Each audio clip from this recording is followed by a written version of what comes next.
The police arrived on January 9, 2021, or did they arrive January 10, 2021?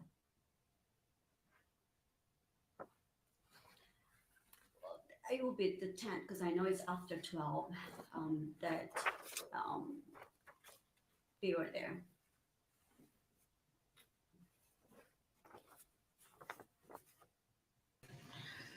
Hello, welcome. If you're just joining me, we are about almost an hour into Maricris's second day of testimony, and it's been a bit contentious. Arrived, you were interviewed,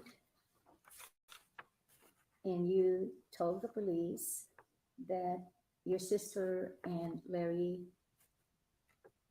were having marital issues and they were arguing, and you stated to them that your sister had been in an affair and Larry had discovered the affair.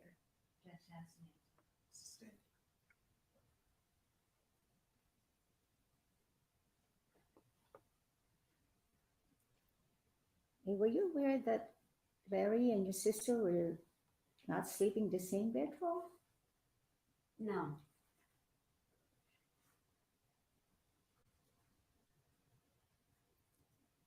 Was there any reason why you were not sure whether May had US currency with her when she left? Objection. Vague assumes facts, not evidence.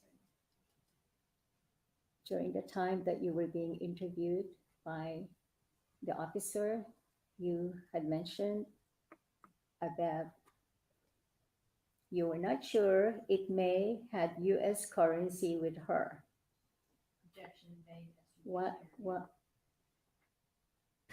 Sustained. Why did you tell the officer that you were concerned about your sister having US currency? Did you believe she went out of the country? Objection. Assumes facts, not evidence. So what you're hearing coming out of the lawyer's mouth is all kinds of Sustained. You can ask her if she made a certain statement. or accusations by Larry. she acknowledged something. So I'm going to sustain it. You can rephrase. Okay. I'll rephrase. Welcome, Did you Kels. make Be any careful statement to driving. the police officer that you were not sure if your sister carried US currency? That's Hey, Marie. Thanks for being here. So, did she And- make that statement on January 10th? Jan- If that is the case, then ask her if she told the officers such. So the interesting thing is that the Larry Millete's lawyer On January 10th. is a family 2021, lawyer. did you She ask is not a them- trial Did you tell lawyer. the officer that you were not sure that your sister carried US currency? No.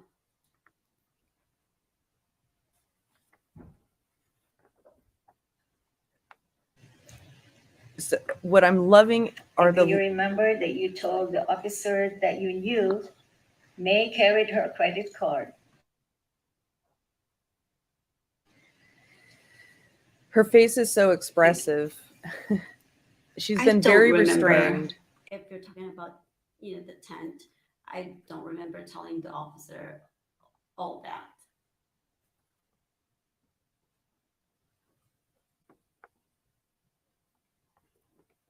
What do you remember telling the officer at the time of that interview on January 10, 2021?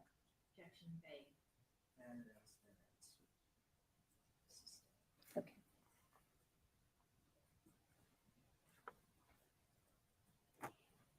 Did you make a statement to the officer that you knew that your sister always carried her driver's license everywhere? No. I don't think I said anything like that on the 10th. If you're not familiar, Do you remember during that I put a time, ticker. January 10, 2021, There's something on the ticker, Marie. you provided the officer photographs banner. of the Millete children?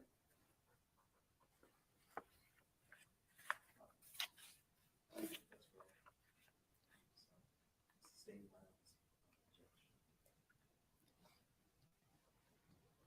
Objection.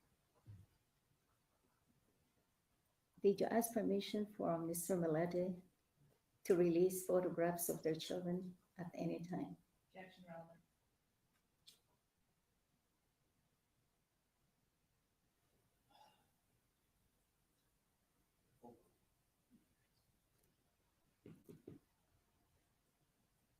No.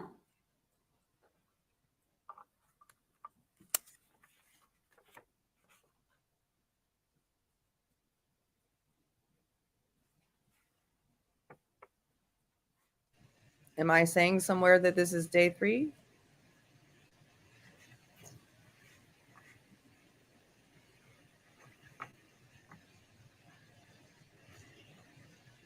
During the same interview, the same day,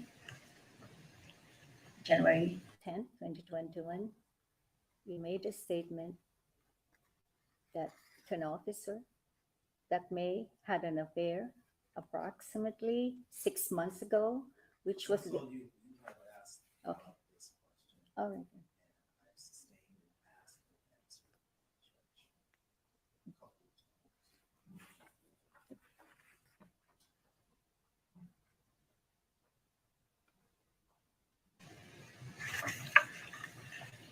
This is not old news. This is being live. This is live today.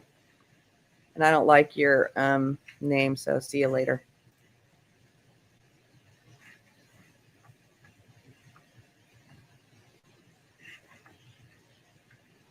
During the time that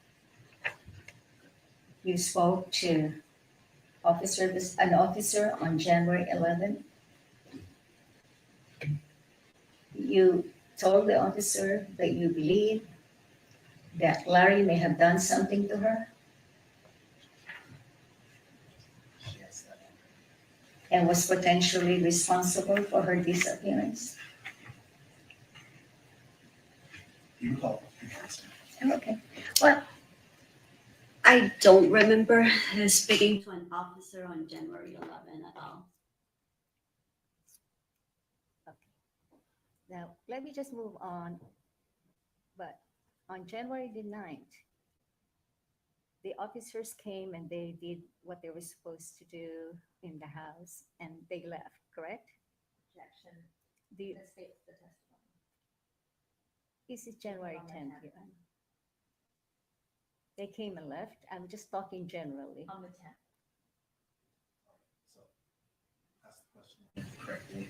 Welcome, 4 of 6. The Hello, following day Tracy. was Clara May's birthday, and there was a big celebration inside the Millete I know, Marie. residence.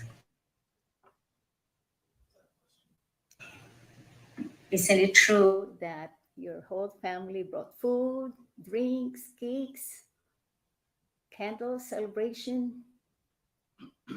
Isn't it true? That day it's Lara's birthday, and their Yes. mom is missing, and that was the indication that she's not coming back. She doesn't do that. It's her daughter's birthday. We tried to celebrate her birthday the best way we can, as we always do. Genesis took her to the church, took her, the kids, took them to the park. What with she's their talking cousins. about We tried is- to celebrate as we always do as a family, all cousins and all siblings. There's a lot of us. There's almost 30 people. Maya disappeared And just we're before her always there for daughter's everybody. 11th birthday. We had a cake for her, They had a birthday party planned one in Big cake. Bear. and we have a little food. And I don't think it's like a big celebration. I mean, if it's big, because we're always, our families always have a, get together, and there are always a lot of us.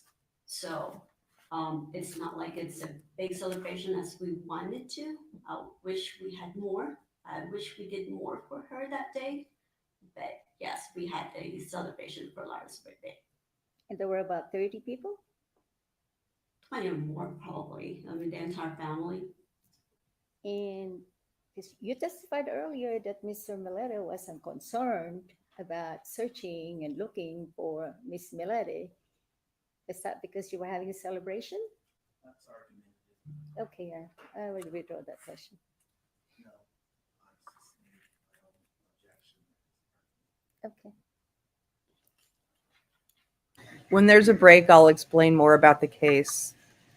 This is one of those cases that was really, really hot and heavy when it first came out, just like other cases are when they you were first asked come by out the now. officer, But hardly as to anybody's when paying attention to it you now. believe your sister was missing, you told the officer that May left sometime Saturday, January 9, 2021.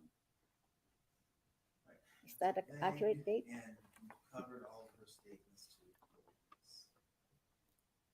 You know, That's questions made. I'm sorry. One grounds. Okay, Additionally, we've already covered this ground. okay. Questions and You answers too, that Tracy. she Thank gave. you. Please. I just wanted to clarify the date, Your Honor, because I'm not sure if she said, I do not know, or if does she still believe that her sister left on January the 9th, 2021. Asked and answered. Okay. She's So far, this also judge has been correct. great. He's very calm and he's even been helpful. Correct in regards to this.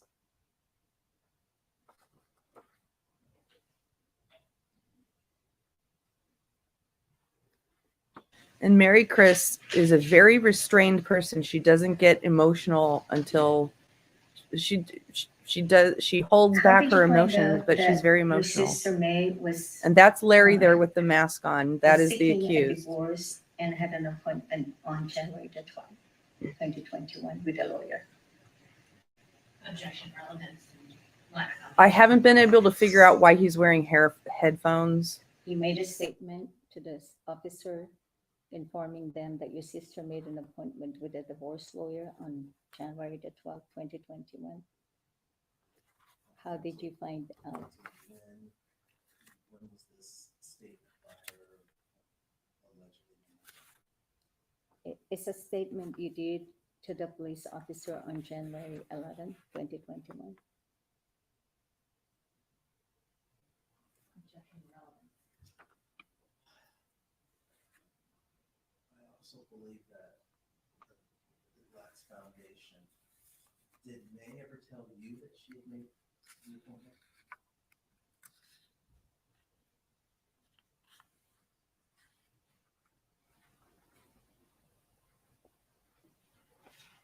I just turned up the I don't audio so you can remember. hear the judge better. Yeah, and I have heard evidence regarding the text messages and the request. I will consider all of that.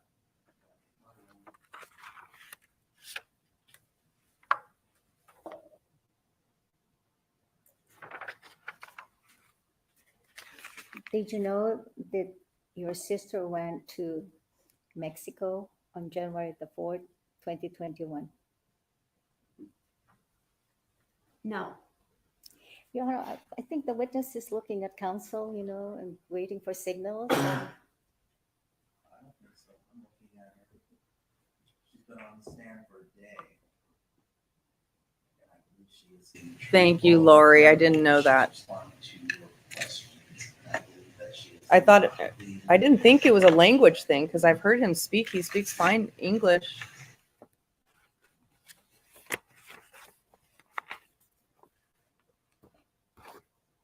And in fact, on January 11, 2021, Ms.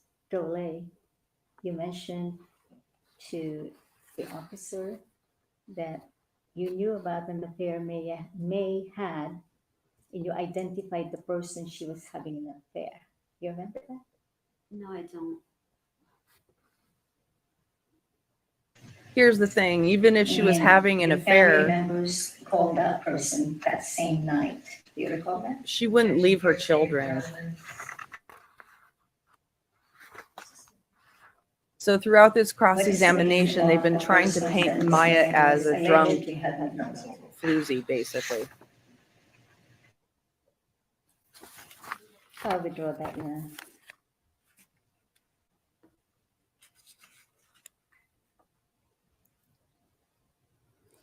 When you were at the house on January the 9th, 2021, did you see any guns anywhere in the house? No,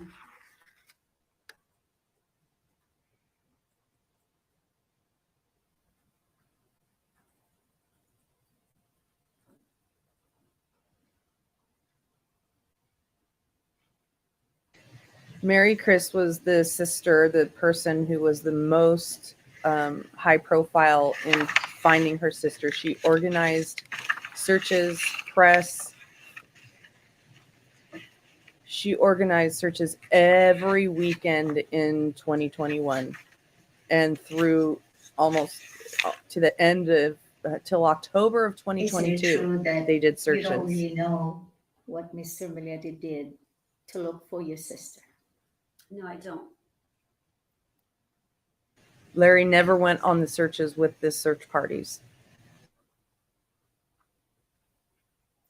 And you don't really know whether, in fact, he was torn inside or brokenhearted, right? I don't. He never showed it.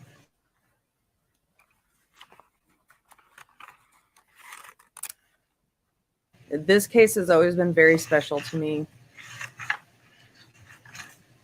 I wish more people were covering this. And there was really an incident, if you recall, that you, your husband, and Mr. Millete were having relationship problems regarding the search for your sister. I don't understand your question. Well, you mentioned earlier that, or yesterday, that Mr. Millete told you that he would take care of the children while he was going to leave the searching for you. Correct. What did you understand that to mean?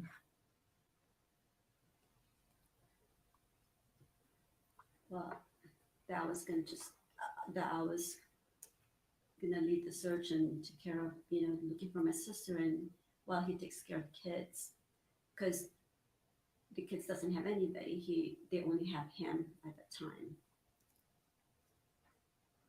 So at the time when he told you that, the 3 children were in his care, correct?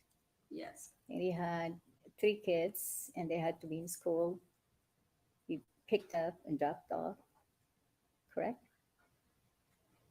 Be fed. Because I think you're conflating the But- initial search and him looking for the children with subsequent actions in the following days and weeks and months, I suppose.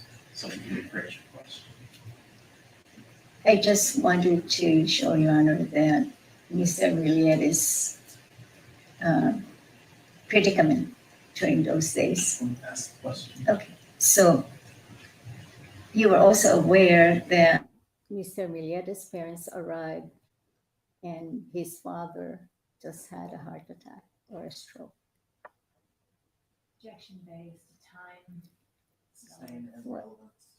At the time that Mr. Millete was telling you to just be in charge of the search and he would take care of the children, in fact, you knew his father was in the hospital and couldn't join the search.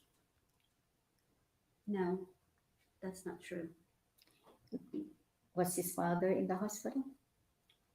But your question is not true. I mean, I don't. It's just a question.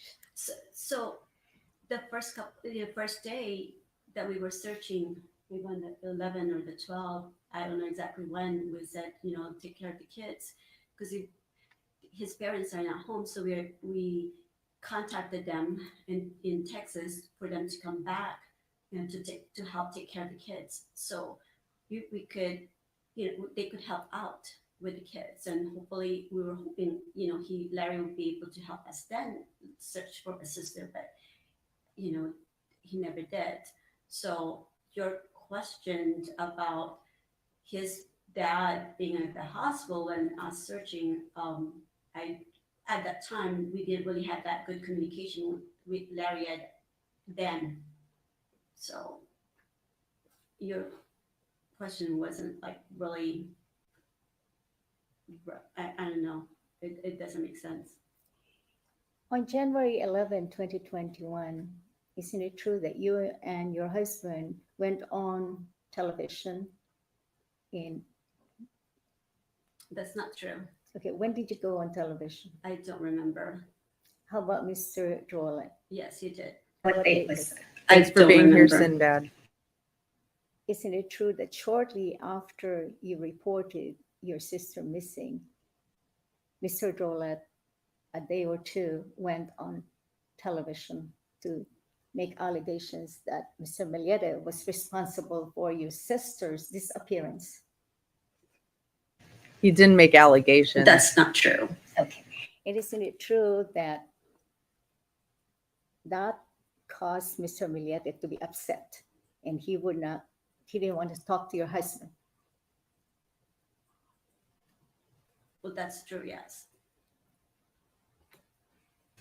Larry Millete is a whiny baby. Sorry, he just is. And to this day, Mr. Millete and your husband are not in good speaking terms, correct?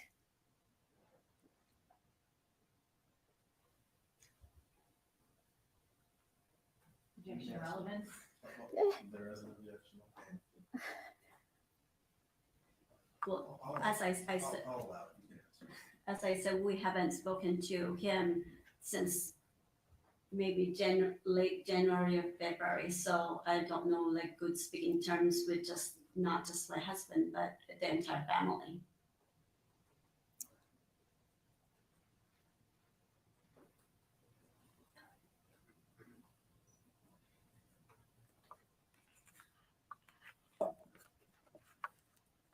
And you know that as a result of that broadcast, that blaming, Mr. Millete was receiving the threats in the mail and phone calls. Objection, vague, lack of foundation, elements. Yes. Start. Okay, here comes the victimhood of Larry Millete.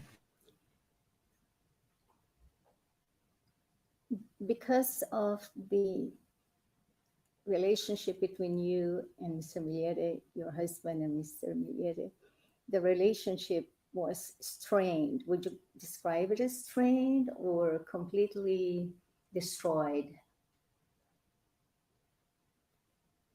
Again, I did said, since, end of January, I don't know when the last time, we spoke to him, but the entire family haven't, talked to him.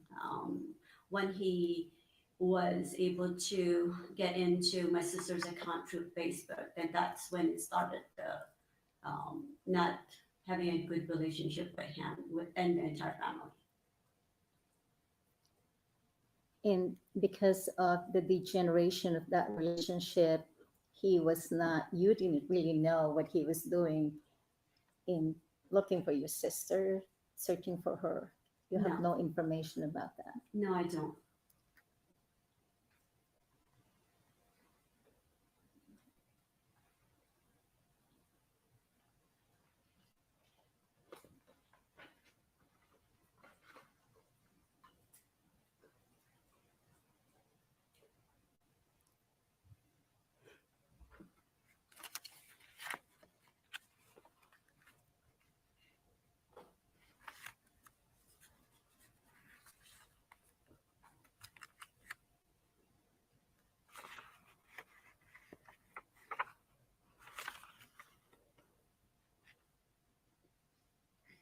Can you give me a minute, John?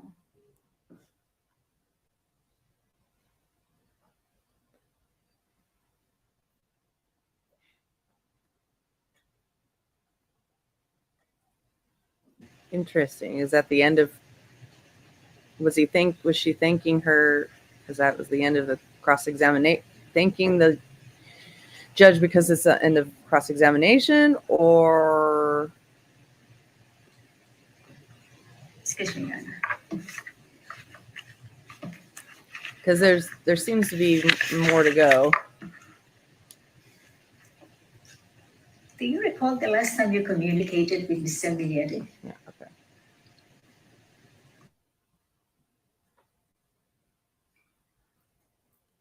It's not relevant. What?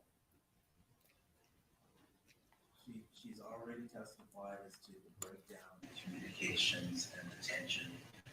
There's a picture of Larry and Maya together when they were younger. I was going to ask her if she, in fact, asked Mr. Millete if he, in fact, caused her sister's disappearance. Can I ask? Okay. Did you ask Mr. Millete if he was responsible for your sister's disappearance? I don't remember. And if you did ask him that question, would you remember it? I don't remember. Did anyone from your family ask Mr. Millete? I don't know. I feel like she's been a smart witness. She's sometimes a little bit, Got it. Okay, I'm almost finished. sometimes her answers are a little bit difficult to understand because she's extremely Did Miss soft-spoken. Millete give you any of the Louis Vuitton purses? It's vague as to the time. In 2020, did Miss Millete give you any of the Louis Vuitton purses? Like just give it to me, like just giving it away, because it's not because I asked her to. When they went to Barcelona, she gave me a purse, so I paid it back to her. We did have some exchanges of purses.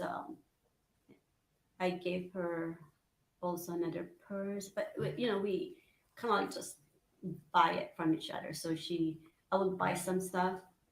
I would buy her a purse, and then she would pay me, and I give it to her, and then she pay me back. So it's not like giving away. We just pay each other too. This event that you described yesterday, where you and Miss Millete went shopping and you purchased some shoes, and you described you paying her for what you bought, and Miss Millete then would charge her credit card for the entire bill. Did that get repeated? That was the last shopping that we had with it. Did that happen earlier than that event?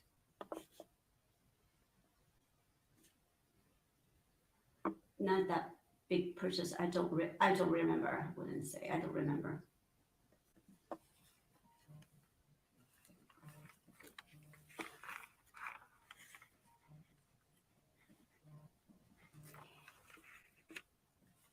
In the year 2020, did you observe your sister May change in lifestyle?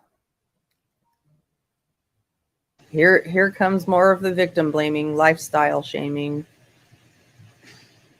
Well, she was. Larry claims she was She's drinking always every weekend. Like the purses, and I guess she was buying more. And when we did the shopping, I was actually surprised that she was buying the expensive shoes with me. So, but I didn't see anything change as a lifestyle. How about her fashion style? Did she change in the way and manner as she was dressing, makeup? Objection relevance. You can answer. I didn't see any difference. I didn't see any difference. It's like just she changed style. In 2020, were you aware that she was getting a lot of tattoos on her body? Oh no, not tattoos. Objection relevance.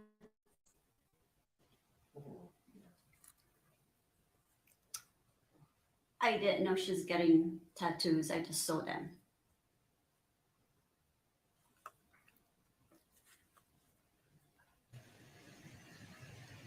And It was in January 2020 when she told you she wanted to separate from Mr. Millete? I don't remember.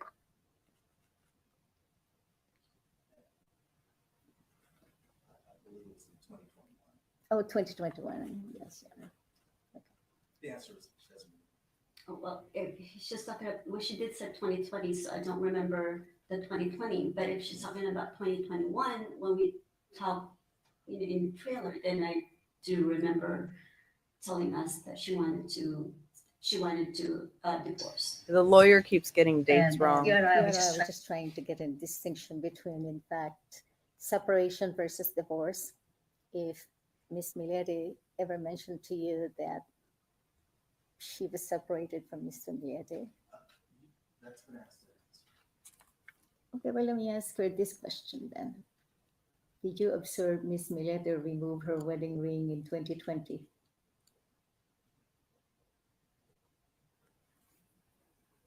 I don't remember.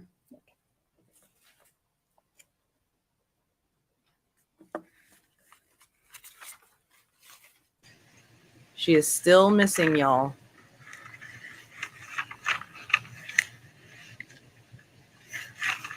They searched for almost an entire 2 years, practically every weekend, and have Do you still not remember found her. telling Miss Millete in 2020 to manage her finances better?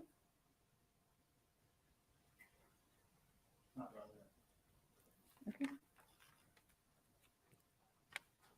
relevant. Your Honor, I believe the witness testified that Mr. Millete was actually controlling all the finances and she didn't have any access to the funds at all. And You've asked about these questions. You've asked these questions. okay, well, you were talking about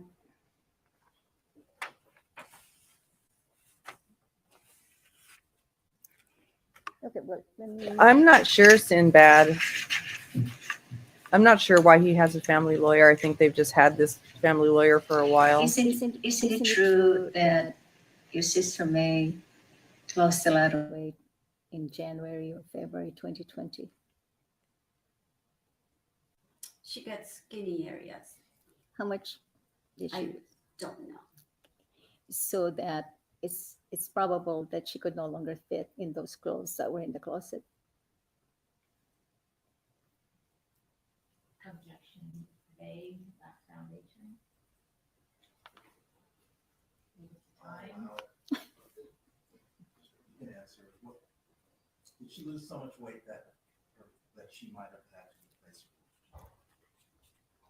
her? She's probably just size 1 to a 0, so, or size 2 to a 0. So it's not that much of a difference.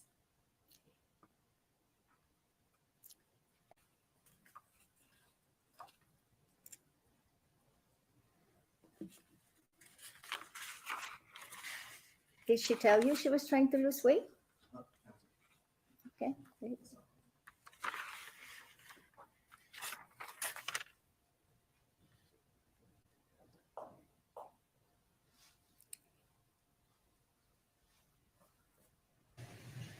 Tracy, Lori mentioned that he said he was having hearing problems. He understands English fine. I've heard him interviewed. He did one interview after she went missing, and he complained about how she was drinking every weekend and she was going out and partying, and that she's left him before, that she was coming home at 3:00 in the morning. It was an extremely disturbing interview. I think I'm almost finished. It's the only interview he ever did, and then he just went quiet. And then all this stuff started coming out about how he had contracted a spellcaster to break her legs so she can't leave him.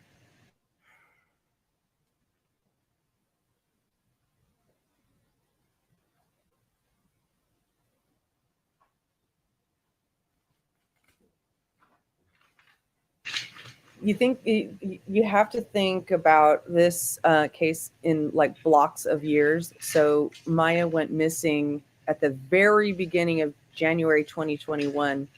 Throughout the year of 2020, they were having marital problems. So in 2020, marital problems, 2021, missing, 2022, in the middle of 2022 is when, they're still searching, but they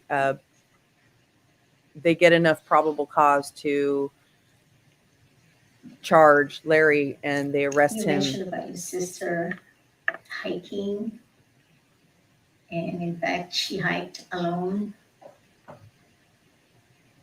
Is that true?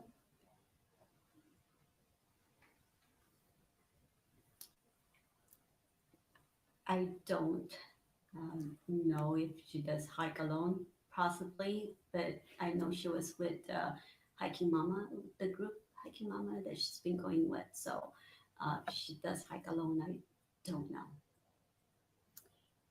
And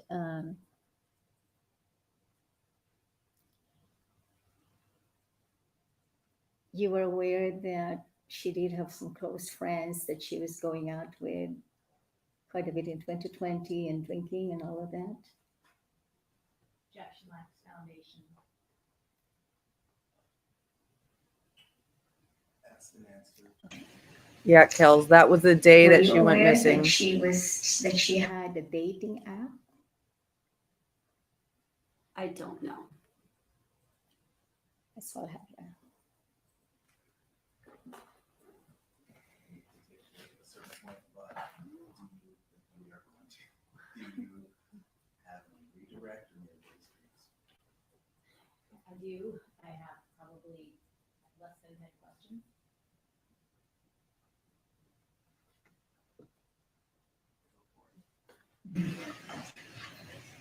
Okay, they're going to continue with the redirect. I'm going to have exhibit marked as people's next in order. I believe it's 40, sorry. This prosecutor is sharp 47. and very to the point, very organized. Mr. Rigg, did you speak with your sister on January 7th, 2021? Did you speak with her? Not that I remember. The last text message exchange that you had with her, is that the text message that we talked about already with the exchange regarding borrowing money? I believe so, yes. Did you speak with your sister, May, on January the 8th, 2021? No. No. And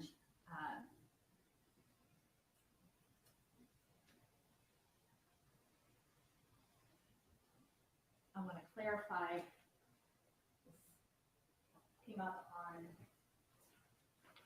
may have been even direct or across, showing council courts exhibit 47. It's a still from, it's just a still photo from the body on camera, not even the tent, shows the couch, I just want to clarify the couch. There's Larry.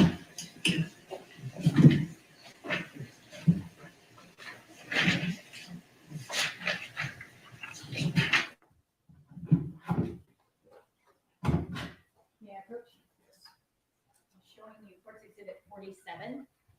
Do you recognize courts exhibit 47, the still photo from the officer's body worn camera, the early morning of January 10th? Yes, I do. And you see that couch that you referred to yesterday, kind of talking about chairs and couches in that room that you slept in. Do you see that in the exhibit? Yes, I do.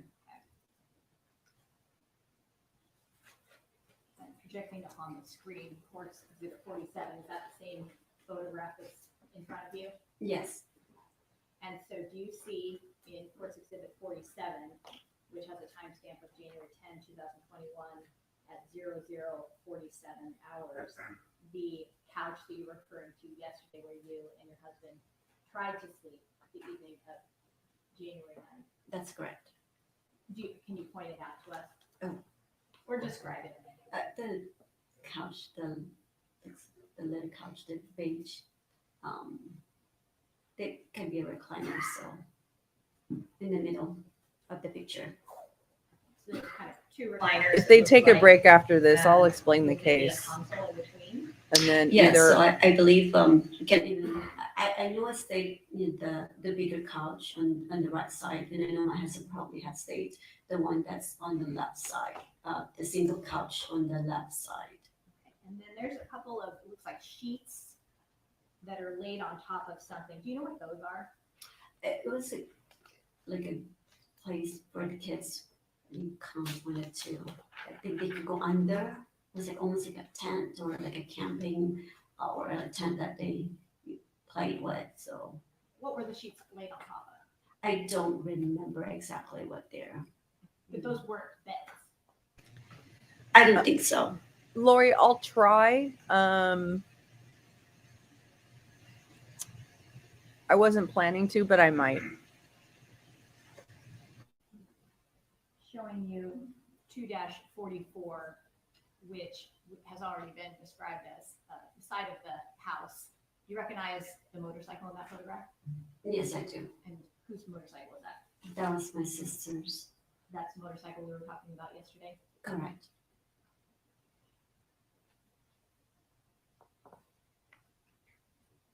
We also talked about the bags that your sister had, the Louis Vuitton bags that you saw in the house. Yes. Did it appear to you, based on what you saw, that any of, well, strike that. The bags that you saw, or the Louis Vuitton bags that your sister had, are those high value items? Objection, foundation. Do you know how much Louis Vuitton purses and bags are worth? Yes. When There's your actually a text lot of message to foundation in your the previous sister, testimony. when she said she was looking to pawn those bags, what did you understand that to mean? Well, yeah, she's asking for, the money, but at that time, I didn't really care if she's gonna pawn it or not. I mean, to me or to my sister Jane, because we were willing. I already asked my husband at the time if we can give her the money without even pawning or giving us her purse or her Rolex. We were willing to give her the money, even though without her giving us anything. And you never paid her any money. No. Did Larry ever assist that you are aware of putting up flyers around the neighborhood that were spreading awareness about your sister being missing? Not that I know of. Did Larry ever assist any of the search teams that you are aware of on any of the searches for your sister? Not that I know of. Thank you. No other questions. Okay, let's see if they keep going or take a break. If they take a break, I'll. You wouldn't say excuse. Thank you, Yana. Thank you very much, ma'am. We're going to take a 15-minute recess and we'll resume at 10. Okay, they're taking a recess. So, gosh. It's so interesting to see them try to carry through the kind of warped ideas of their defense in this preliminary hearing.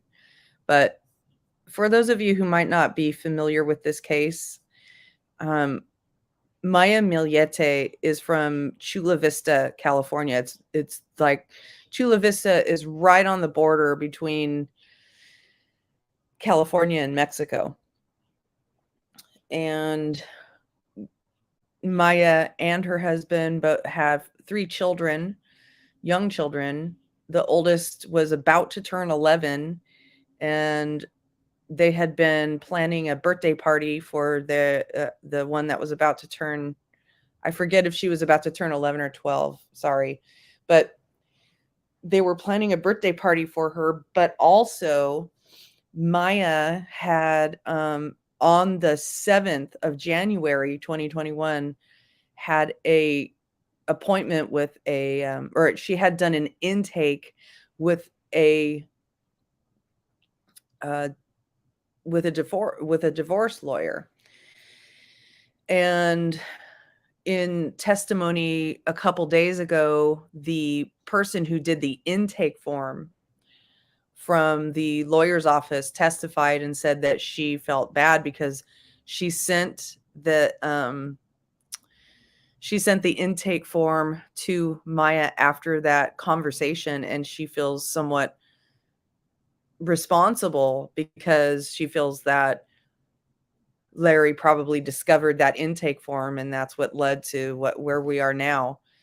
So because she had that conversation on January 7th, and then she went missing. And so that was a Friday, did that January 7th. And then over the weekend, they were supposed to be planning to do, get ready for this. They were supposed to go on this Big Bear trip. And then the family started asking, hey, where's Maya? Where's Maya? And it turns out that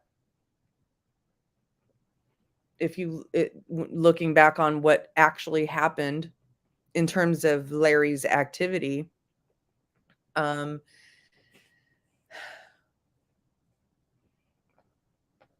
day that she had that conversation, in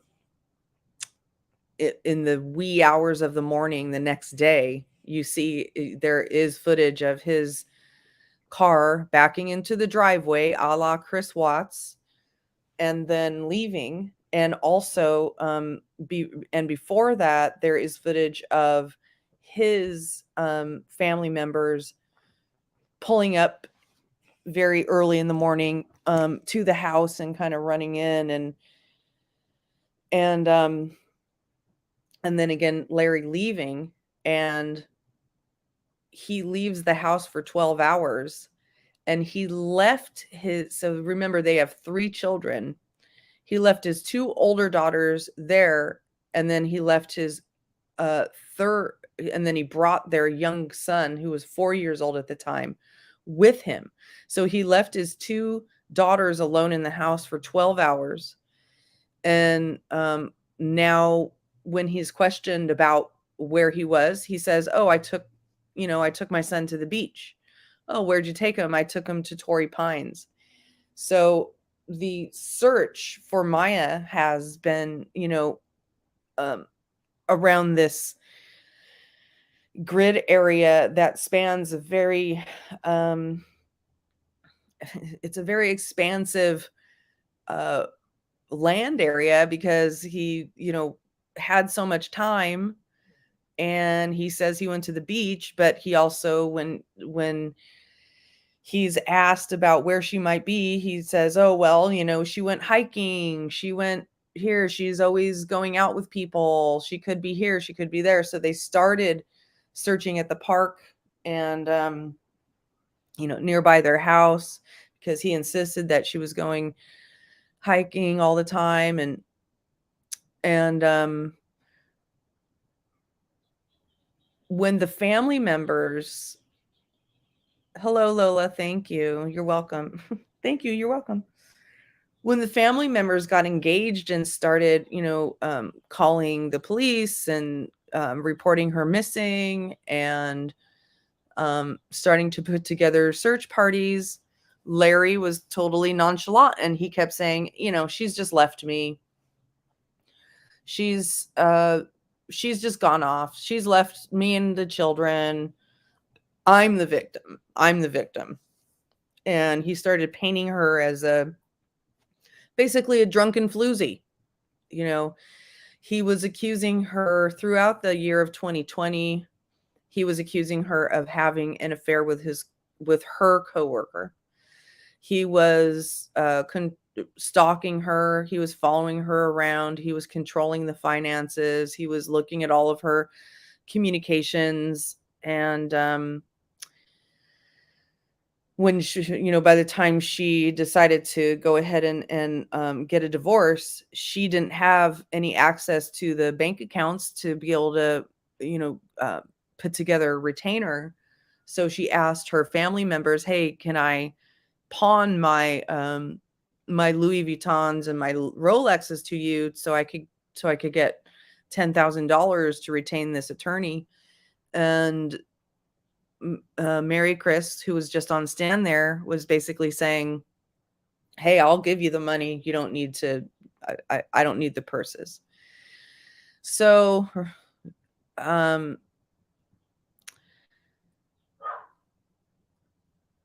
after this, after, again, like I said, after the conversation was had with the defense, with the divorce lawyer's office, and the intake form was sent, and she had this conversation with her family members about getting money. Poof, she disappears. Her daughters, exactly, Lori. Her daughter's birthday rolls around. This just chokes me up every time. She had been just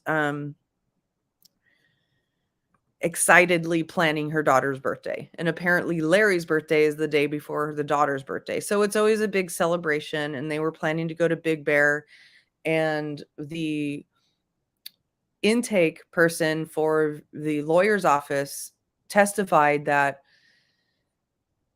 Maya was, she said to Maya, "Are you in any danger? Don't you think maybe you should, figure this out now, or like make sure that everything's in order? Are you in any danger? Maybe you should, get out now before he finds out that you're calling a divorce attorney." And Maya said, "No, I really, really want to make sure that we do this birthday celebration for my daughter, which is in Big Bear this weekend, and then we will pick things up on Monday." So the daughter's birthday rolls around and there's no Maya. And that's when the family knew in their hearts that something had happened. And they observed that Larry's behavior was just so nonchalant, and accusing Maya of being, again, a, drunken. He was basically accusing her of being a drunken whore. So, she's just run off. I'm the victim. I'm the victim. So they started putting together search parties. And, this is one of the things. Yeah, I know. You could tell that she would never leave her children. I just feel horrible for the children. So the family starts to put together these search parties, and this becomes pretty big on YouTube at the time. Big for what, true crime was at the time. At the time, the Chris Watts story was running pretty hot. It wasn't as big as true crime cases tend to get now. But it was big. And this was when, the Interview Room and Profiling Evil were, I think they had just like split up their channels, and or it was somewhere around there. And Chris McDonough got involved, and, they engaged a lot of press and a lot of YouTubers. But what I was impressed by in this situation is that they never got involved in any of the YouTube drama. They never leaked information that was inappropriate. There was never any of the, crapola that you see going on, like in the Kylie Rodney case or in the Idaho 4 case. It was very, straightforward. Even if there was frustration with the police department because, nobody could find Maya, and also no charges were coming. They didn't arrest and charge Larry for another year and a half after everything happened. In fact, they charged and arrested Larry right around the same time as they charged and arrested Barrymore Few. And both of these crimes happened near around the same time. So it was just really, really, it was heartbreaking. But they did a lot of national news coverage. Maricris and her husband were on Dr. Phil. They were on the morning, the national morning shows. They did prayer circles. And yeah, they really are. They seem like honest, decent people. And I remember vividly the day that they arrested and charged Larry. And it was clear to me that the family didn't know for sure whether Maya had been murdered or not, or like they hadn't heard the news. They hadn't heard the words, that Maya is presumed deceased. And it was a press conference outside of the San Diego Police Department, and the DA was reading off the charges, and they read off that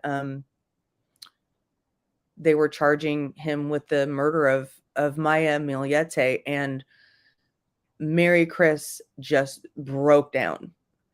And it was the first time that I had seen her just break down. She had always been somewhat emotional, but very restrained. I mean, very restrained. She was trying to just get the job done of getting her sister found. She wasn't coming on and she wasn't begging people. They operated for a long time without any, collecting any money. But what ended up happening was like they were spending so much time searching and nothing was, not being able to find her, that they were taking time off their jobs. There was such a large area of search that they would have to, travel to an area and stay there. And so there were lodging fees and traveling fees and gas fees, and also they started to bring in, sophisticated equipment to find her, sonar, and they dredged bodies of water.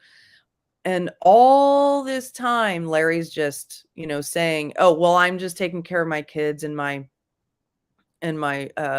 old parents, my ailing parents."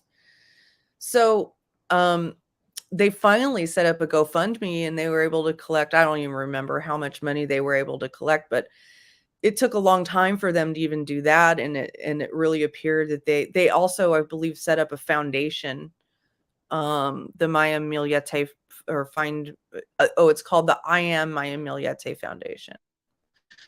And still they have not found her. So that is the challenge in this case, is that most of the evidence is circumstantial.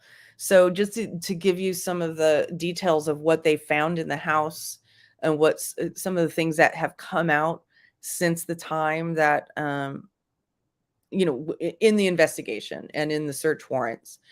So it came out after she went missing and while the search was going on that Larry had been very controlling, and he was just absolutely obsessed with this idea that she was having an affair. He was also obsessed with the idea that she was going to leave him. So he got in touch with a spell caster online, like some witch or something, and asked this spellcaster to break her legs so she can't leave him. And the other things that came out is that an investigator that had been engaged from the Cold Case Foundation went to the house and went inside the house, to look around, and he noticed that, the even though it was relatively, cold weather at the time, it was winter, Larry had all the windows and doors open and, air flowing in. He noticed that there was a big patched hole in the master bedroom door, that it was like something had happened right next to the doorknob of the door. And it had been patched up, and, but that was really all he saw. And, he tried to question Larry, and basically the same kind of questions always come out of Larry of, she just left me. She, she's done this before. She's just, she would do this. So when you think about, just thinking about that, think about the message that is going to her young children. Your mommy, he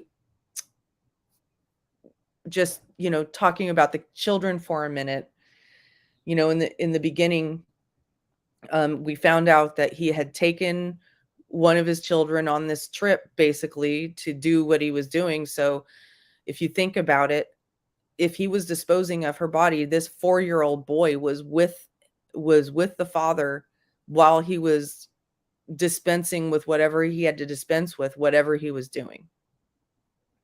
And the other thing, I'll get back to the kids in a minute, but I forgot one more thing that came out, is that when the investigators went around and searched surveillance footage from around the neighborhood, Ring camera footage, there was one of the neighbors' audio cams picked up,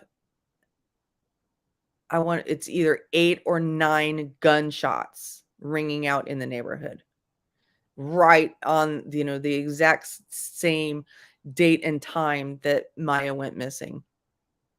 So we hear these gunshots, but it's hard to, authenticate that they came specifically from that residence.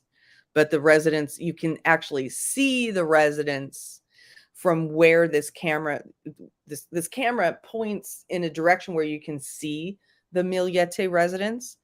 So you would imagine you could probably hear that coming from the Millete residence, but you can't see any action. You can't see somebody pointing a gun and whatever. So it's hard to, I don't know if they've authenticated that those gunshots came from that house. But, after you hear those gunshots, then, a few hours later, you see family members pulling up to the house, just a few, like seemingly in a rush, and running in, and it's, very late or early in the morning the next day. And then you see Larry backing into the house and then driving away with his son. The other thing that the Cold Case Foundation investigator found was that there was a missing small refrigerator from the garage. And when the police executed search warrants on the Millete residence and on the residence of Larry's family members, they actually seized that small refrigerator. So the thinking was that somehow he might have, done what he did and then put her in that. She was a very small person. Maybe he put her in that refrigerator, and that's how he transported her. So now again, thinking about the kids, carrying through on the children. One of the things that you think you might hear when you hear the gunshots ringing out is you think you might hear a child's voice screaming as well. Almost as if, maybe the child hears the gunshots and screams, or says something like no and scream, like no, and then the gunshots. It's very difficult to decipher, well above my pay grade, to try to, I'm not even an expert in any of this stuff, but you definitely hear children's voices. And it's even hard to tell whether there's also audio of children playing in the backyard at around that time of night. Like it was around 10 o'clock at night. So it could have been them playing in the backyard while all this is happening, and a scream of them playing, and then the gunshots, and then all this other stuff happens. So then, the family gets involved, and they start, getting the search. They declare her missing. They start getting all these search parties involved. And Larry starts to get very controlling over the children. And there's one child that he refuses to allow out of his sight. He goes with her everywhere. She goes with him everywhere. He won't allow her to go with the family members. And eventually um, he stops allowing the children to see the other side of the family at all. So obviously he's afraid that his other family members are poisoning the children with ideas that he killed their mother or he did something to their mother. So hold on,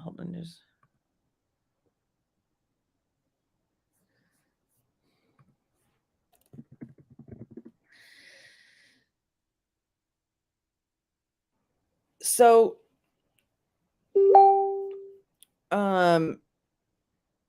then what ended up happening was the other side of the family, Maya's parents, take Larry to court for custody or for the ability to even talk to their grandchildren on, during FaceTime.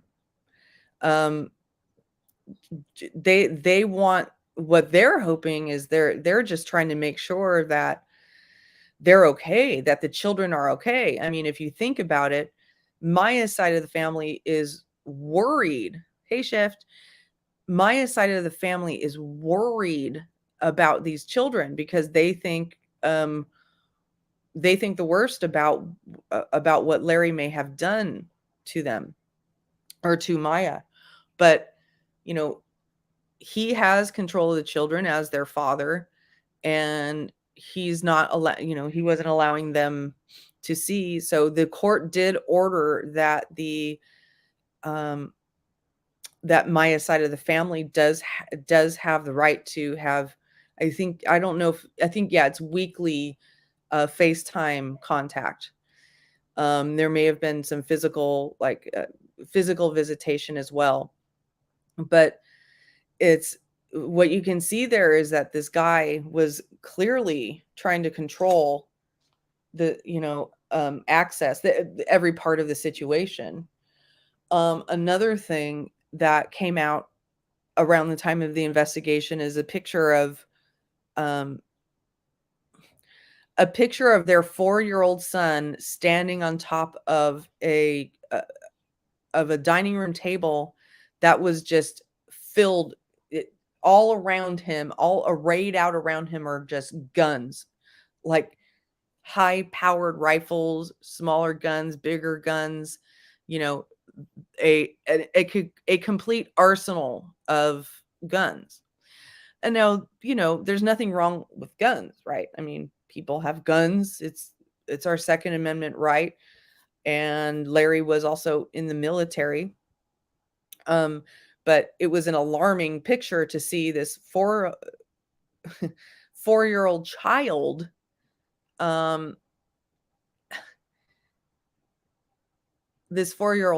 standing in the center of all these guns on a table. It was quite alarming. Let me see if I can, it might take me a minute to find, let me see if that's,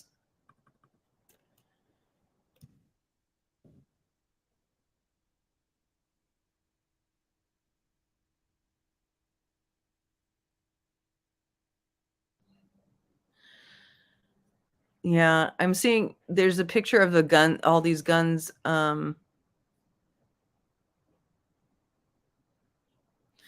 me share a different thing here real quickly.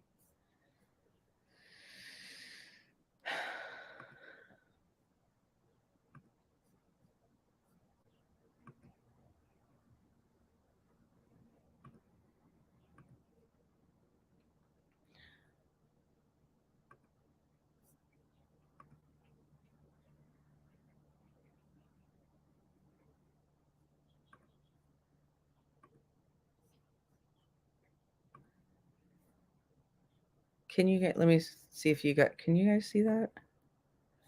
See this picture? See this picture here? Those are all his guns. And I don't see them. They don't have it here they don't have it here in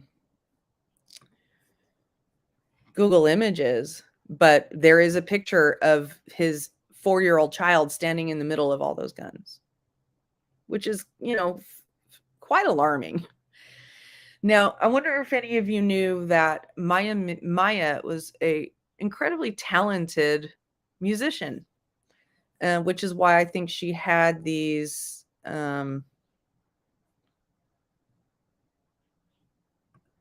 musical notes on her, tattooed on her shoulder. Let me see if I can find.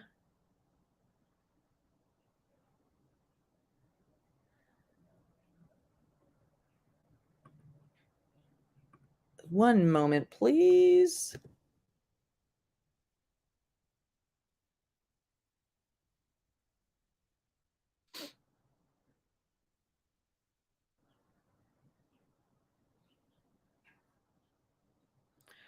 Yeah, I gotta play this for you because I'm a wannabe singer and I sing for therapy.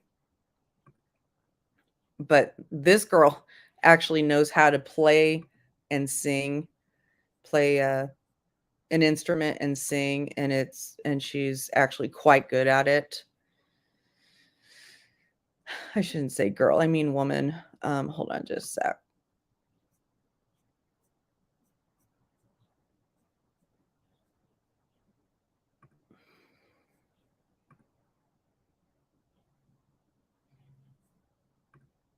Thank you, Shift. I appreciate that. Let me find this.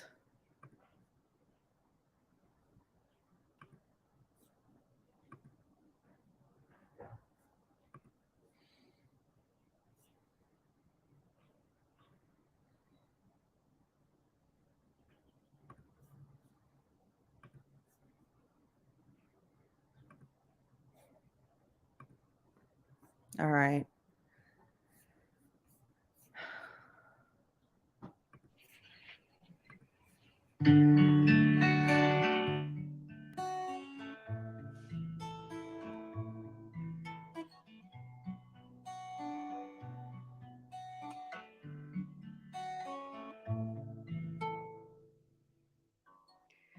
Wise men say only fools rush in, but I can't help falling in love with you. Shall I stay? Would it be a sin if I can't help falling in love with you? Like a river flows surely to the sea, darling, so it goes. Some things are meant to be. Take my hand, take my whole life too, for I can't help falling in love with you. Like a river flows surely to the sea, darling, so it goes. Some things are meant to be. So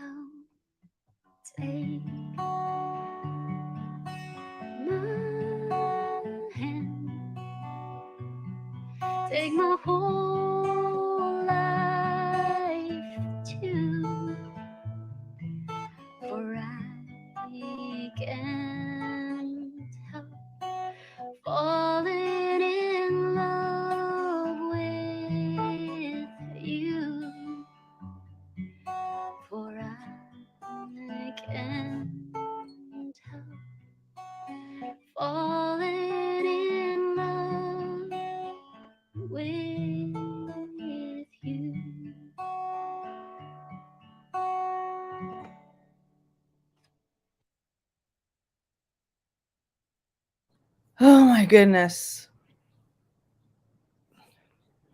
Oh my goodness.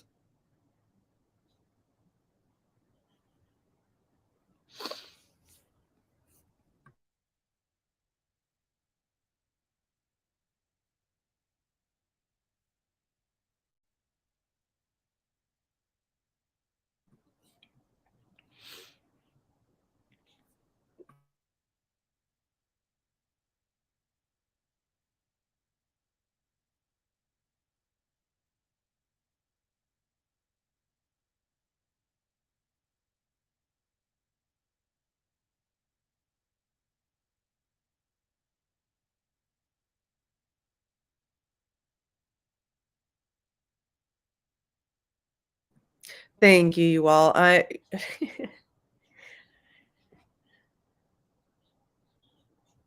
It's easy for me to get emotional anyway, but Jesus. I mean, her guitar playing isn't, she's not a maestro on the guitar, but my goodness, that voice, the way she emotes using her voice was just incredibly beautiful to me. And while we're waiting for the I'm looking for this. She had actually written a song that I featured in one of my videos on trauma and true crime, because I thought it was so amazing, and the way she sang it was so amazing. Let me see if I can find that while we're still waiting.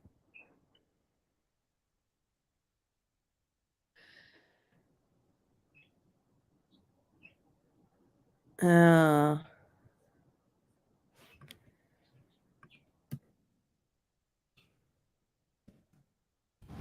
Gosh, my dog has now decided to sit on my cord.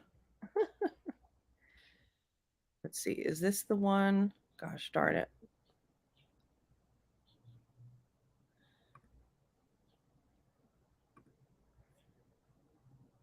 Let me see if it's in here.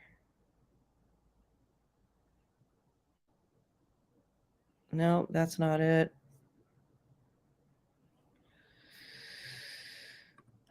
Sorry, y'all. I'm just looking.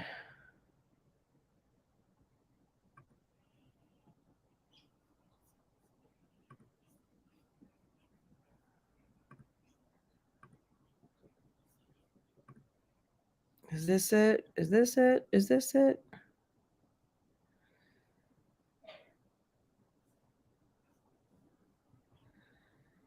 No, that's not it. You guys doing okay over here? Yeah, the court's not back in session yet, so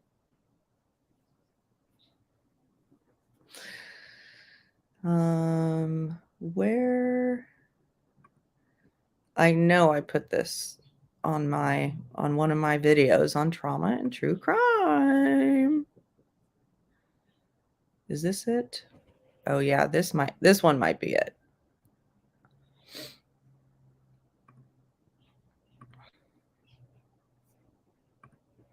Oh yes, here it is. I found it. All right, be prepared for this one, y'all.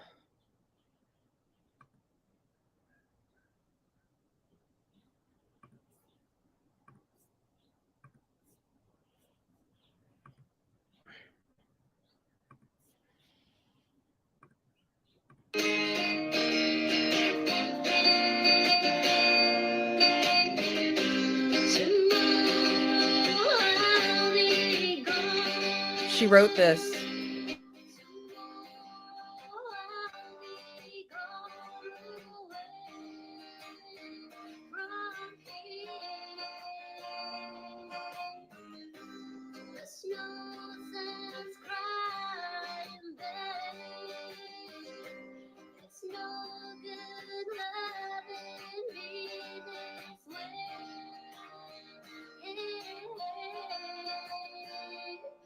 You'll get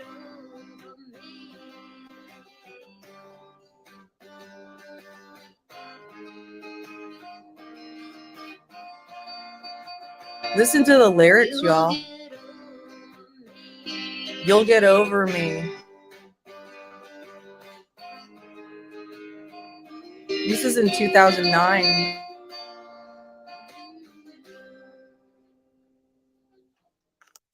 Hello. Thank you for stopping by Trauma and True Crime. Well,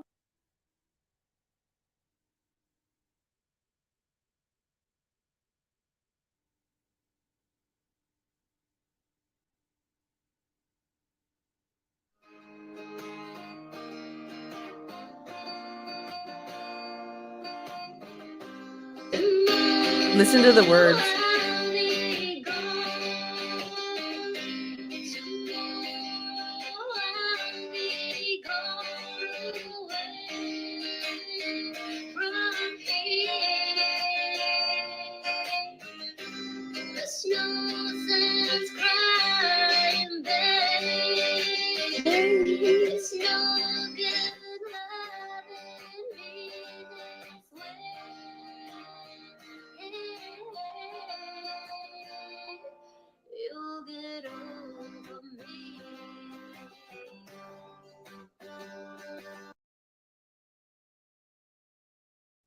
That's haunting.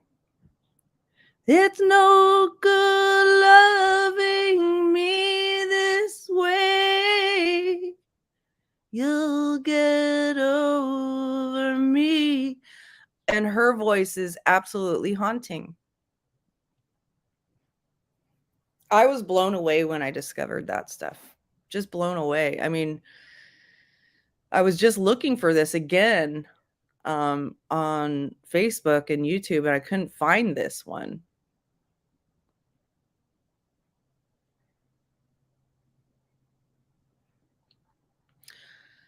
So let's see if they're back on. Does anybody have any questions about this case? I'm trying to think if there's anything else I missed while we're waiting for a court to get back in session.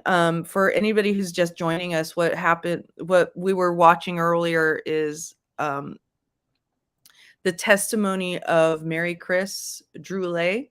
She is Maya Millete's eldest sister. There are several brothers and sisters in the family. My understanding, and forgive me if I get this wrong, is that there are three girls and 2 boys in the Millete family, and Maya was one of them. It was one of the brothers that first recognized that they weren't hearing from Maya. They all had a group chat on Messenger, and she wasn't responding, even though they were all planning a birthday party for Maya's daughter, Larry and Maya's daughter.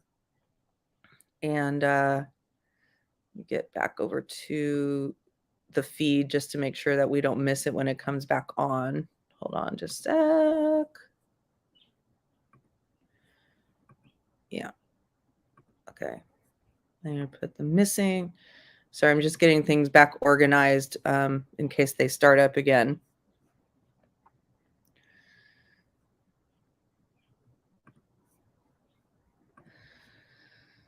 So there are several family members. They were noticing that she wasn't responding to their group chat. The family they communicated a lot, but they weren't super close. They didn't always share each other's, inner pain and inner turmoil and all that stuff. So they didn't know exactly all the things that were going on in the family. But what Maricris testified to yesterday is that every New Year's they spent their New Year's together in Glamis, which is a camping area where you can do dune buggying. It's like a sand dune kind of area. You can do dune buggying and dirt bike riding. That's what they were into. You can go camping, you can go hiking and stuff. And they were all there again in December of 2020 to 2021, celebrating the new year. And at that time, Maya spent some time alone with a couple of her sisters and told them that she had decided to file for divorce, that she was over the relationship, it was done. And then the last time that Maricris, the eldest sister, had a text conversation heard directly from Maya was on January 3rd. And I think that was when she asked for, whether she could get access to funds to get the divorce attorney.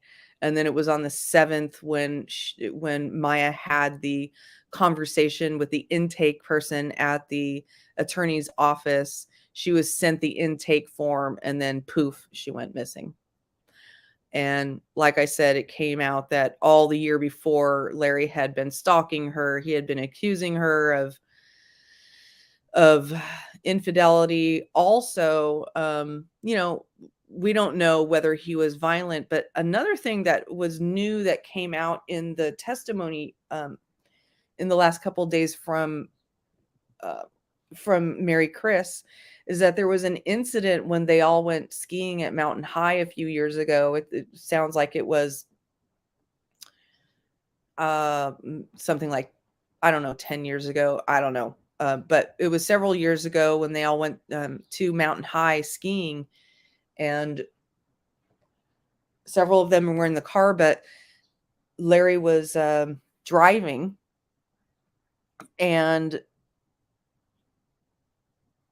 there was a lineup to get into the resort, and Larry was getting impatient, and there was a parking attendant who was waving cars in and stopping cars, and Larry got impatient, and he got so impatient that he finally just basically hit the parking attendant with his car to get by. And he didn't, the man wasn't permanently damaged or anything. He was swiped with the side view mirror of the car, and he was like turned around, like he got whisked around, but he stayed on his feet. So I guess everybody in the car was screaming, Larry, Larry, Larry, what the hell are you doing?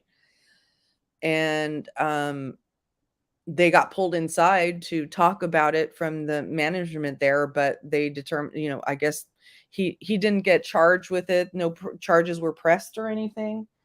So Maricris told that story on the stand yesterday, I think it was. And when she was being cross-examined, the story that Larry was trying to tell through his attorney was that, it was just icy, and the car was just moving, and he didn't have any control over the car. It just moved, and it moved right into the parking attendant. And it's interesting because what I really liked about Maricris's testimony is that she never tried to overstate things. She never tried to be overly dramatic, so that when she did react to something, you knew it was silly or ridiculous. Because when Larry's lawyer was cross-examining her and saying things like, isn't it true that the car was just moving on the ice? And Maricris's look on her face was like, what? And no, I was there. We were all screaming, that kind of thing. So this guy, Larry, is clearly a gaslighter. He's a deflector. He's a perma victim. He's, everything that he has all the personality traits of somebody who would eventually abuse somebody because he can't keep control of them. We don't have any evidence or knowledge of him being physically abusive to Maya. I haven't heard any testimony of that. But what we are hearing is that he might have a tendency to snap. And he obviously has access to all kinds of firearms. And one of the charges that they've levied against him is illegal possession of firearms, because he has a charge from sometime in the past that I don't want to get into because I don't know the details, and I don't want to provide bad information. but he has a charge from the past that does not allow him to have firearms. Or, oh, you know what? That's not it. I'm sorry. It's not this charge that he has from the past. It's that it was illegal firearms. It was the kinds of firearms he had were illegal. They were sawed off, like shotguns, the types of firearms that you're not supposed to have legally. And also that he didn't have permits. And so he's claiming, well, they weren't mine, they were my brethren or my cousins or something like that.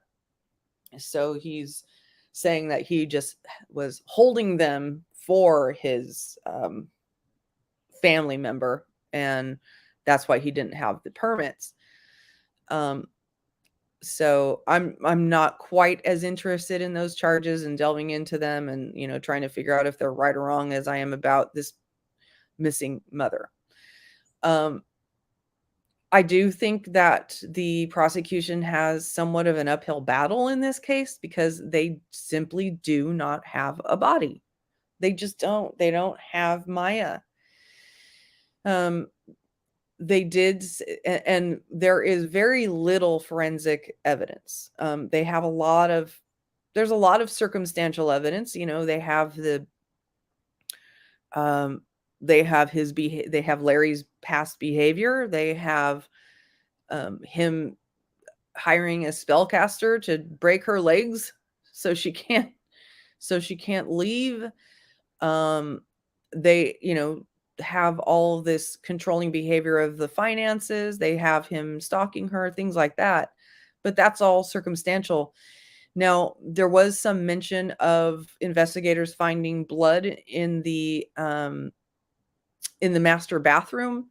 I don't it hasn't really come out how much blood but it was tested positive for blood and that it was her blood. So it's possible that he either committed the murder in the bathroom or, you know, cleaned up in the bathroom. I don't know. I just have always been very, very partial to this case because the family has, I don't know, there's just so much to it. I've always been very drawn to domestic violence cases. And unfortunately, there's so many cases that are domestic violence cases, more and more and more and more. And also, when in these domestic violence cases, you see such a pattern of behavior. You can put together patterns of behavior. And in fact, one of the reasons I covered this case is because I did a series called Holy Husbands with Pent-Up Rage. And I included Chad Daybell, and I included Josh Powell, and I included Chris Watts, and then I included Larry Millete, and I did, and I put together all those videos, and I was showing the patterns, how there, you know, so many similarities, and how the husbands were acting toward the wives and what the wives were trying to do. The other thing, you know, there are a number of similarities, especially between Maya Millete and Susan Powell. That, you know, they've never found Susan Powell's body to this day, and she disappeared in 2009, and we're never going to have help in finding her body except for people just looking around, you know, in a general vicinity, because Josh Powell committed suicide, and along with and brought his two young children into a house and blew it up, and never told where. He never admitted that he did anything to Susan Powell, and so he never told where her body was. So Susan Powell had written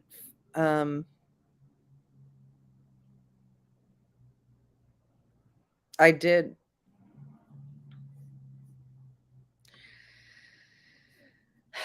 I believe that I don't know who has custody of the kids. And I actually did go to the beach.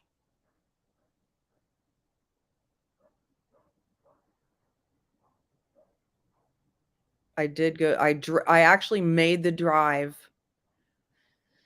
I made the drive from their house to the beach that he said he went to. Let me see if it's in that video that I did. Excuse me.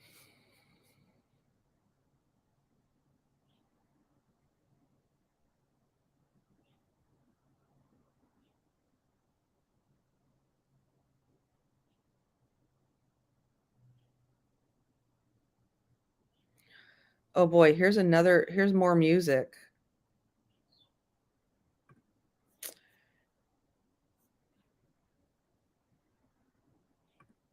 Let me show this.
Okay, so she's not a piano maestro, but I'm pretty impressed that she can play piano and guitar.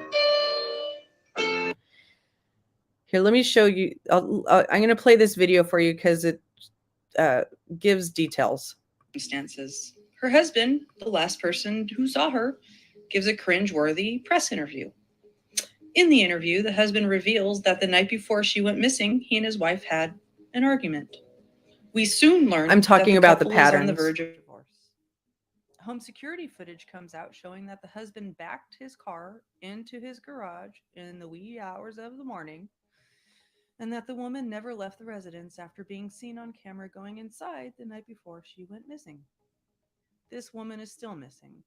And to this day, not yes, only has the husband refused to cooperate with the police to find his wife, he's not participated in any of her family's desperate searches and has refused to allow his children to see any of his wife's family.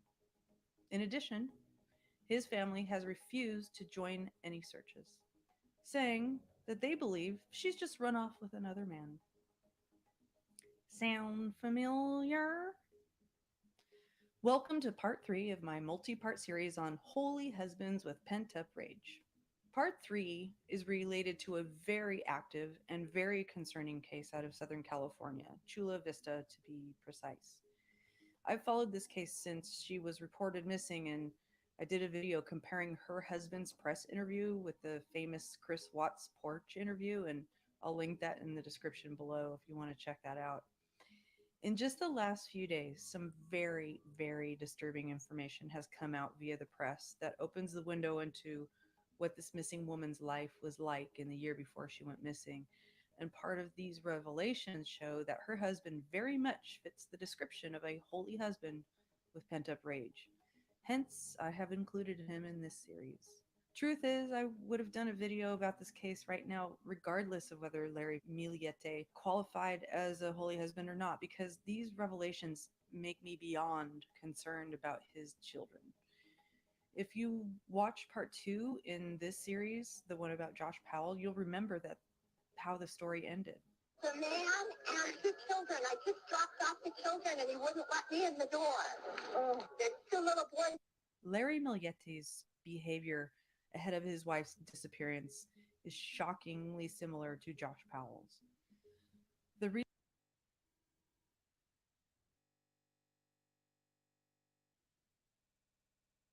Okay, guys, I found the drive that I did. So I'm going to show the drive from their house to the beach, and I sped it up so because it's you know, it's at least it's like a 30-minute drive, or yeah, 20 whatever. Anyway, it's a several minute drive. So here we are in my car in front of the house, and now we're starting out, and I'm showing you that we're starting at full 3:40 p.m. Trigger warning. And this is the route that Larry Millete would have taken at any time of day, I guess, to the beach from Chula Vista. You take basically several freeways. Chula Vista is inland from the beaches of San Diego. It's almost a straight line to the beach, but you have to go north after going east. Or I'm sorry, after going west, you have to go north a bit, because if you were to drive a straight line west from Chula Vista to the ocean, you would hit the harbor of San Diego, and there's no beach there. So you have to either go south to the beach or north to the beach. And he said he went to Solano Beach, which is a few miles north of where I landed. I'm taking us to the very closest actual beach that you can go to from Chula Vista.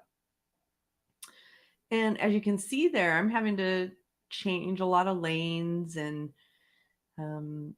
what you'll see coming up here is that I run into traffic, and I actually had to change lanes and get into another turning lane to turn left into the residential area that goes toward the beach.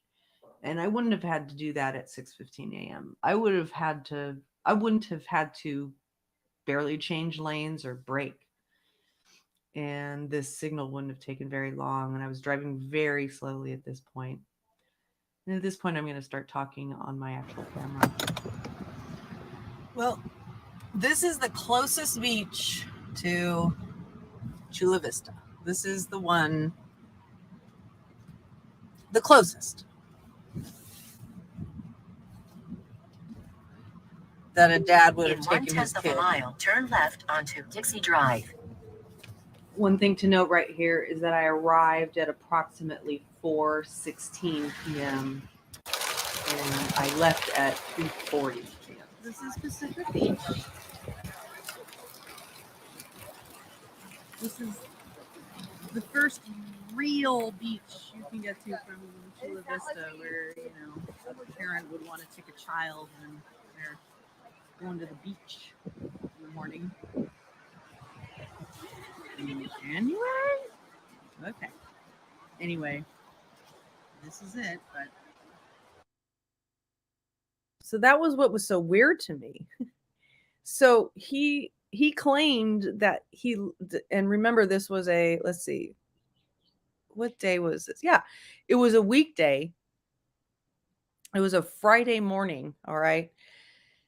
And he said that he, you know, and this was during COVID. So kids were being schooled mostly at home. So he left his 2 daughters at home. They were 11 and 9. And then he takes his 4-year-old son at 6 a.m.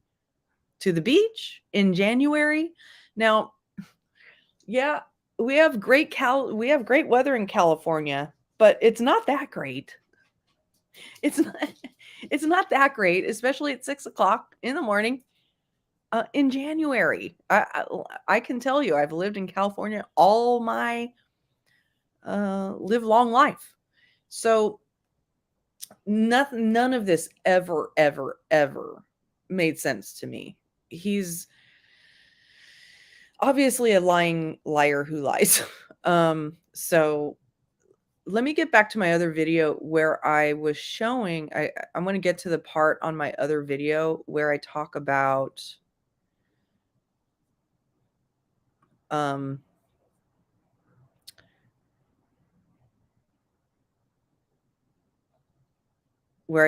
stuff that was coming out. Here's the gunshots here. Hold on. Billy was able to obtain home security audio from a neighbor's house that clearly sounds like 6 gunshots coming from the Millete house on the night Larry said they got into an argument. The gunshots can be heard at around 10 p.m. that evening. Take a listen.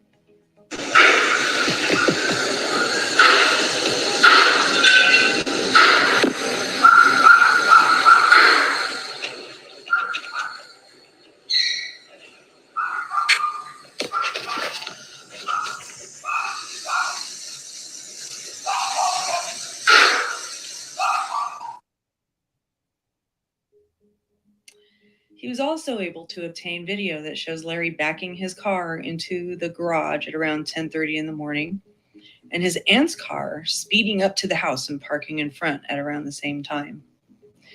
Those of you who sit on Watts Island with me are familiar with the old back car in the garage in the early morning trick, right? But Larry's behavior from January 2020 to the day Maya went missing is really what's the most concerning. Shocking, right? So here are the things Billy found out about Larry's behavior, and this is where the holiness and the pent-up rage comes in. It appears that Larry became suspicious that Maya was having an affair and became obsessive about it, to the point of sending her hundreds of text messages per day. These text messages sometimes included long Bible scriptures and texts, which became more and more damning and controlling as time went on. Apparently, they did try to go to marriage counseling, but it didn't help. So then Larry became more desperate and controlling and started enlisting people outside of the marriage to try to help him. He went to Maya's boss and tried to get him to separate her from a man that he suspected Maya was having an affair with. But that wasn't enough, because then he started suspecting she was having an affair with another guy, so he asked him to separate her from that guy. Larry then went to Maya's, I forgot some of these details, and accused her of cheating and enlisted all of them in trying to get her to stay with him and ganging up on her. He also enlisted the help of their church pastor. As things progressed to the fall of 2020, he even got so desperate that he cast what appears to be a blood spell to bond Maya to him forever. Some Facebookers in a Maya group I joined when she went missing may have found some evidence that he commissioned this altar on Fiverr, of all places. Who knew you could do that? It has incense, 4 rocks, 4 candles, unity, home, foundation, marriage. The droppings on the photo is not blood, it's the candle wax with the red stain on the sticks. That's used for, or the red strain on the sticks, it's used for love spells or tie to people together. So it's something that he's just trying to do everything in his power, or even beyond his power, to control what she wants. Things apparently got bad enough by January 7th of this year for Maya to ask for her family to borrow money to retain a divorce lawyer. And that's just how controlling Larry is. Maya is the primary breadwinner of the household, but she didn't have access to the bank accounts. So Billy little learned since this time that on Christmas Day, Larry told someone that he wanted to kill Maya, but he needed to plan it well. Then on January 4th, Larry asked the same person if he could find someone he could hire to kill Maya's alleged boyfriend for $20,000. Now, this is all, yeah, I forgot about that part, according to what this Billy It's all Little has hearsay, but investigated on behalf of Maya's family. it was one of family And members just that like Larry asked Susan about Powell, that. it appears that Maya saw this coming. Billy Little reports that she told a family member that if something happens to her, it was her husband. Now, I want to emphasize that Larry has not been named a suspect or a person of interest in this case. He's not been arrested, and he's presumed innocent until proven guilty. In fact, Larry had a response to Billy Little's press statements. Let's take a look and read this together because I think his statement is pretty interesting. Quote, "He lied and presented himself as NCIS to gain access to my home. He misrepresented himself to gain access to my family's home as well, claiming to be NCIS. He lies and misrepresents himself, posing to be law enforcement. More lies, implications, and speculations. I do not hate anyone and just hope people can stop spreading lies and making our lives into entertainment in the media. We are already going through difficult times. Also, I am not quite sure if impersonating NCIS is a crime, but it should be. Lies. Maybe because CVPD will not work with him. Who knows his logic? People have their own agenda and reasons why they do things. He's been untruthful from the start and seems to be willing to do anything, including manipulating the situation. My wife is a good woman and she's missing. Everything else is just noise." Ladies and gentlemen, Larry Millete. As I said, this is part 3 of a multi-part series on what I call holy husbands with pent-up rage. There are a few reasons I created this series. First,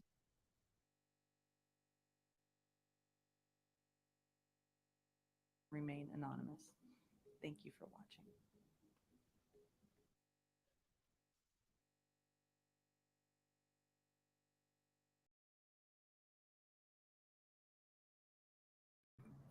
So there you have that. We don't have the court back. Oh, the court's coming back. Woo. Hold on just a sec.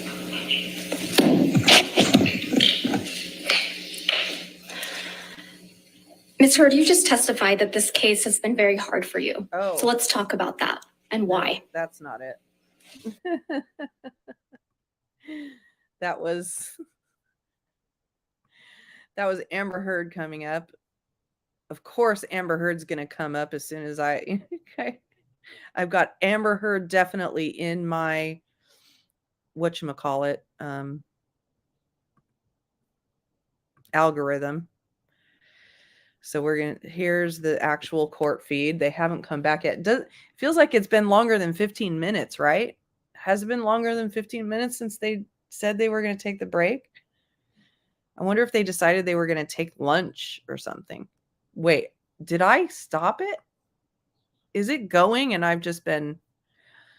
Are you kidding me? Oh my God, you guys. It was one of the birthdays. That was my bad. I'm sorry. It might have been in September of 2020. Tell us a little bit about what was the nature of that drive to Lakewood. First of all, who was with you? It was me, Maya, her children, and my kids. What were you driving? All right, Yes. Tell me in chat. Do you want me to go back to where try to scroll back to where this guy starts, or do you want to just start here? Because this started a few minutes ago, Yes. and I didn't know. So I'm sorry, you guys. Yeah, there was a couple stops that we did, and I noticed that every time we would I think this is would, Maya's brother. stop, she would get a phone call, and I'm inclined to just because I was sitting next to her, leave it here I because could tell that it was the beginning is usually it was pretty Larry slow. that was calling. And how could you tell? The voice, I recognized the voice. You could hear the voice on the phone line. Yes. What could you actually hear the words that were being said? No. Could you hear what your sister was saying in response? Yes. And based on the responses, could you tell what the context of the conversation was? I I don't understand. Fair. What causes you to remember this, that she was getting these phone calls? What was significant? Did you tell what? I don't understand.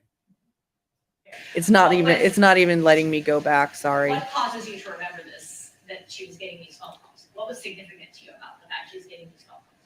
I just realized that every stop that at that during that time she would get that phone call. So I yeah, it's just something that The whole kind of family is sticks so on- soft sticks to you. spoken. What would you hear did you hear your sister make any responses in the phone call? Yes. What was she saying?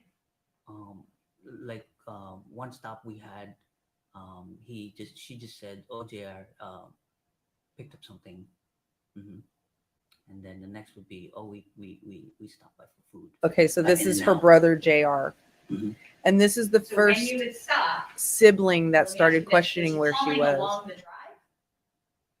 No, I don't recall her being on the phone while we were driving. Yes, So when would these phone calls happen? during the stops.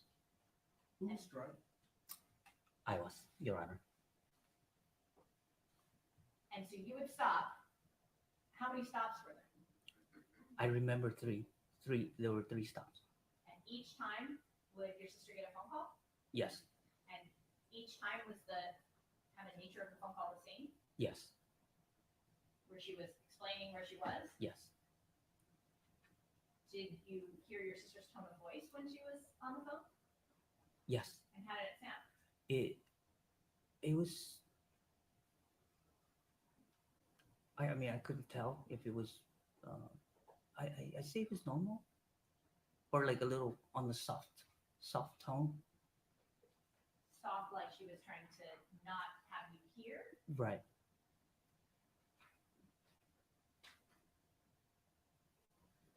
How long were those conversations? I don't remember exactly. What is it about it that sticks out to you? Just the fact that she would get that phone call at us when we have the stop, and when we stop. Explain that a little bit more.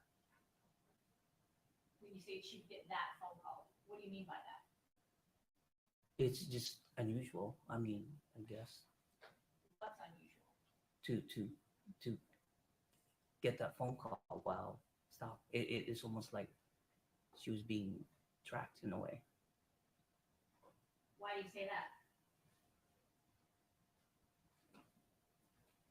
It just because those were the only time when she would get a phone call. Do you have any knowledge that she gave him an itinerary before you left? No, Do you have any knowledge or any reason to believe that your brother-in-law knew exactly when you would be stopping on that drive? no.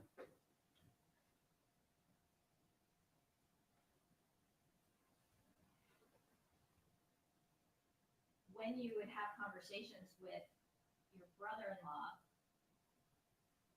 throughout 2020, did he describe his feelings for your sister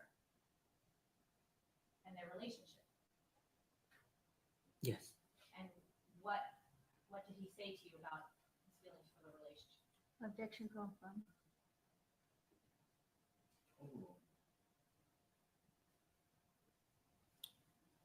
Could you repeat the questions? I'm sorry.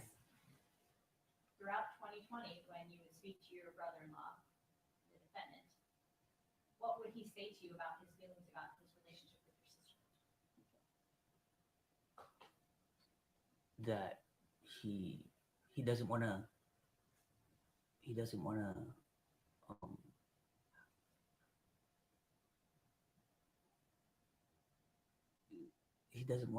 um separate, and he loves her.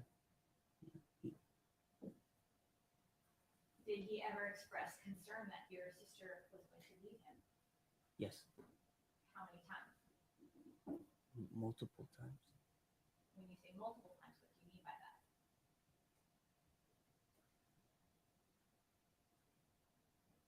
You mentioned that Did he answer?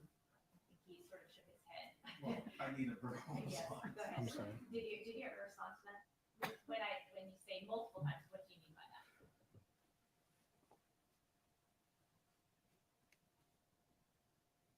More than I'm sorry. 20, more than 10. Maybe you can ask that Let's question. take a break for it. All right, we're going to recess. We're going to resume at 1:30, sir. Your order's back at that time. All right, they're recessing again.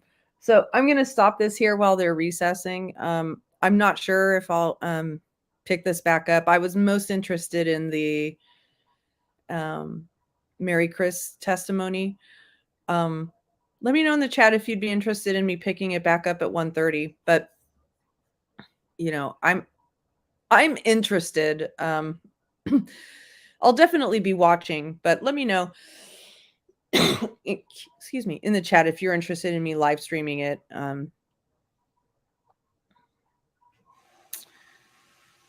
And thank you very, very, very, very much for being here. Please hit the like button on the way out if you don't mind, and consider becoming a member.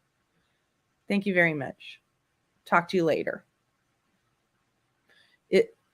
If I do start restreaming this, it'll be in an hour and a half from now. It is 12 o'clock Pacific time, so 1:30 Pacific time. That would be 3:30 Eastern time. All right. See you later.